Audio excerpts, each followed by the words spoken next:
কি পরিমাণ বা কি ধরনের সম্পত্তি থাকলে কোরবানি ওয়াজিব হয়? ওলামা হানাফের মতে কোরবানি ওয়াজিব সচ্ছল মানুষের উপরে। সচ্ছলতার সংজ্ঞা কি?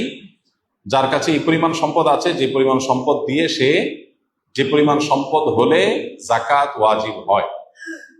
জাকাত ওয়াজিব হয় যে পরিমাণ সম্পদ হলে 52.5 ভরি রূপা বা তার সমমূল্য, এটা যদি মানুষের কাছে ক্যাশ থাকে, ব্যাংকে থাকে, ব্যবসা মাল আকারে থাকে, জাকাত যোগ্য সম্পদের মালিক যদি কেউ হয়, জাকাত তো আবশ্যক হয় 1 বছর থাকলে, এটা 1 বছর থাকা জরুরি না। ঈদের দিনগুলোতে, কোরবানির দিনগুলোতে যদি এই পরিমাণ টাকা কারোর কাছে থাকে, সেটা ক্যাশ থাকুক অথবা ব্যবসা মাল আকারে থাকুক বা অন্য কোনো ভাবে যেটা জাকাত যোগ্য হয়, এরকম সম্পদ যদি কারোর কাছে থাকে, তাহলে সেক্ষেত্রে তার উপরে কোরবানি ওয়াজিব। এখন যদি কারোর স্বর্ণ থাকে 10 ভরি, তাহলে 7.5 ভরির বেশি হলে জাকাত অবশ্যক হয়, বিধায় তার উপরে কোরবানিও কি হবে? করতে হবে।